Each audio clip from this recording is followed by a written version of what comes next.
Anne of the Island, Chapter 10. Patty's Place. The next evening found them treading resolutely the herringbone walk through the tiny garden. The April wind was filling the pine trees with its roundelay, and the grove was alive with robins, great plump saucy fellows strutting along the paths.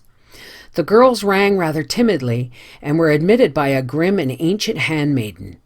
The door opened directly into a large living room, where by a cheery little fire sat two other ladies, both of whom were also grim and ancient, except that one looked to be about 70 and the other 50.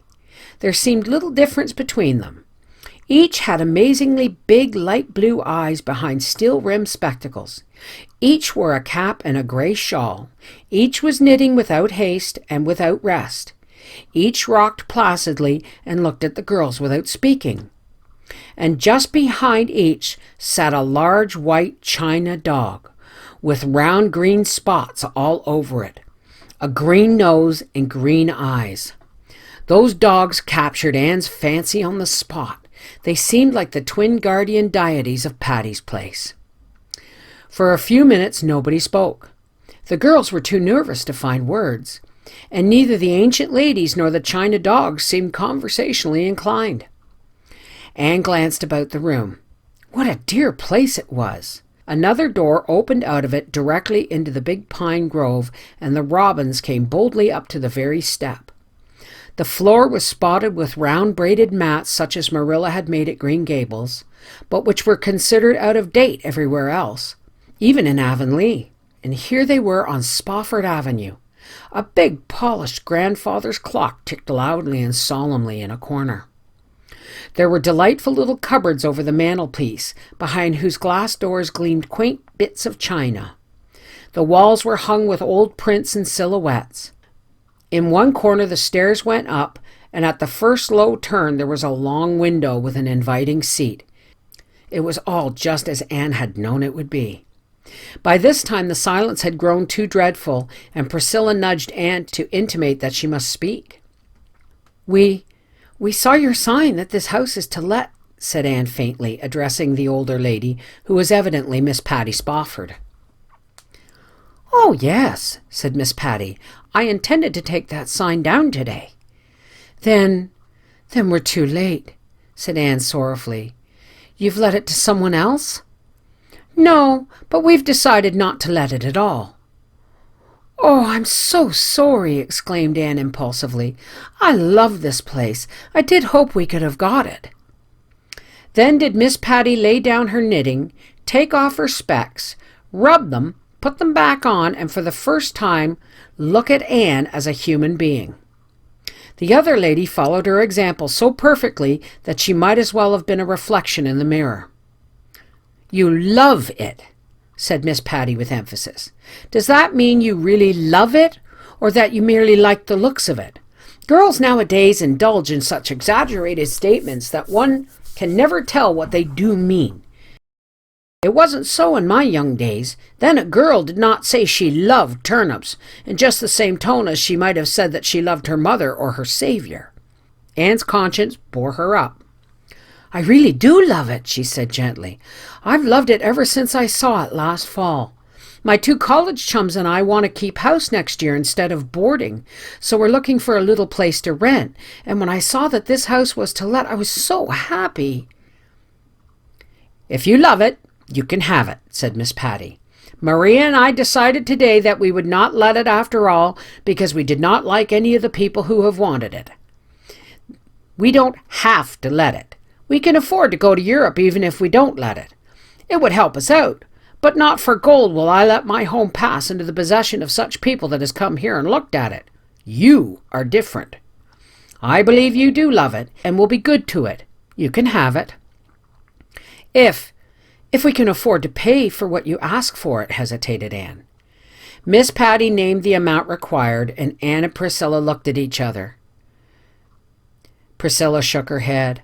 "I'm afraid we can't afford quite so much," said Anne, choking back her disappointment. "You see, we are only college girls and we're poor." "What were you thinking you could afford?" demanded Miss Patty, ceasing not to knit. Anne named her amount. Miss Patty nodded gravely. That will do. As I told you, it's not strictly necessary that we should let it at all. We're not rich, but we have enough to go to Europe on.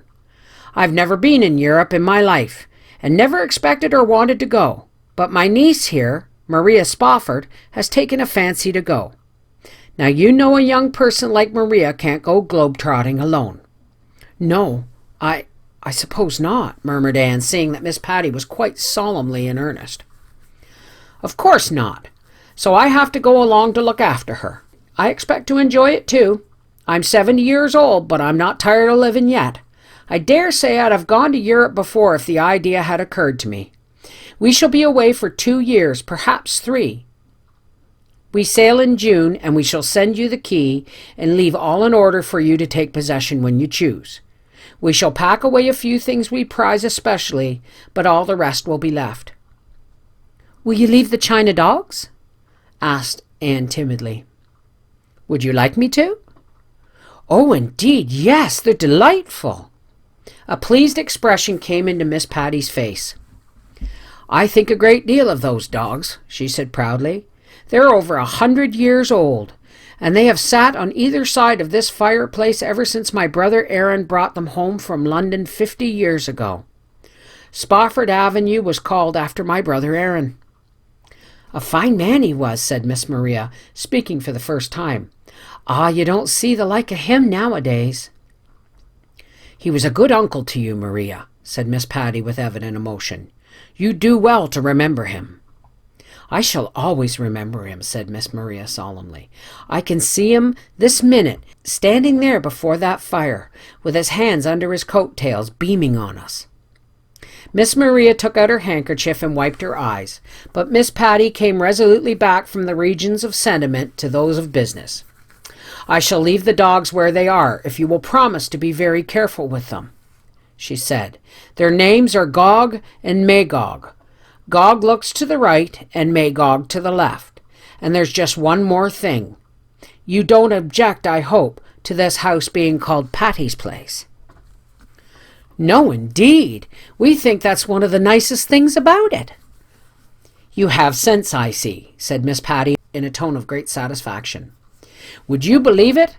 All the people who came here to rent the house wanted to know if they couldn't take the name off the gate during their occupation of it. I told them roundly that the name went with the house. This has been Patty's Place ever since my brother Aaron left it to me in his will, and Patty's Place it shall remain until I die and Maria dies.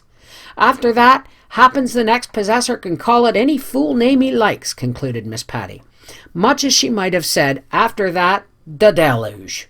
And now, wouldn't you like to go over the house and see it all before we consider the bargain being made? Further exploration still further delighted the girls. Besides the big living room, there was a kitchen and a small bedroom downstairs. Upstairs were 3 rooms, 1 large and 2 small. Anne took an especial fancy to one of the small ones, looking out into the big pines, and hoped it would be hers. It was prepared in pale blue, and had a little old-timey toilet table with sconces for candles.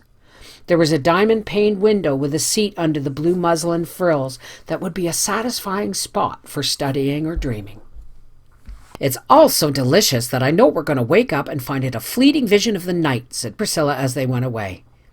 Miss Patty and Miss Maria are hardly such stuff as dreams are made of, laughed Anne. Can you fancy them globe-trotting, especially in those shawls and caps?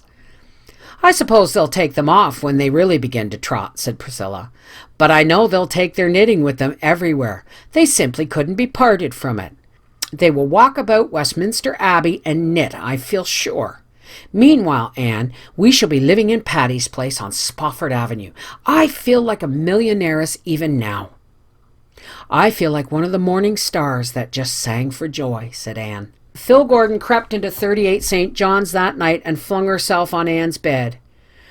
Girls, dear, I'm tired to death. I feel like the man without a country, or was it without a shadow?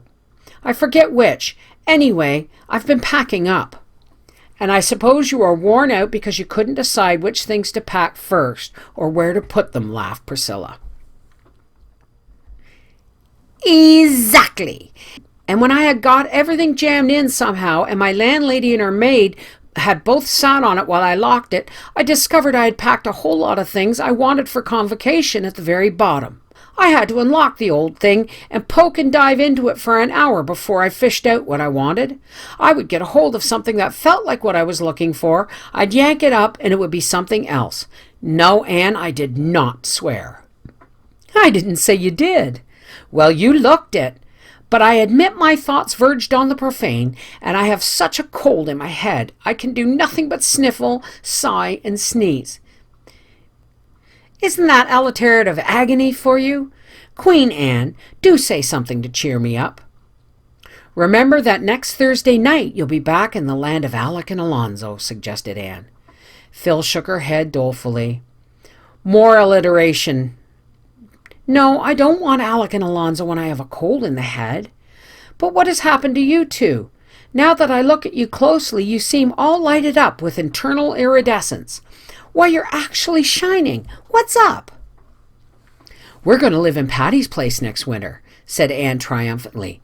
Live, mark you, not board. We've rented it. Stella Maynard is coming, and her aunt is going to keep house for us. Phil bounced up, wiped her nose, and fell on her knees before Anne. Girls, let me come too. Oh, I'll be so good. If there's no room for me, I'll sleep in the little doghouse in the orchard. I've seen it. Only let me come. Get up, you goose. I won't stir off my marrow bones till you tell me I can live with you next winter. Anne and Priscilla looked at each other, and then Anne said slowly, Phil, dear, we'd love to have you, but we may as well speak plainly. I'm poor. Pris is poor. Stella Maynard is poor. Our housekeeping will have to be very simple, and our table plain. You'd have to live as we would. Now you are rich, and your boarding house fare attests the fact. Oh, what do I care for that? Demanded Phil tragically. Better a dinner of herbs where your chums are than a stalled ox in a lonely boarding house.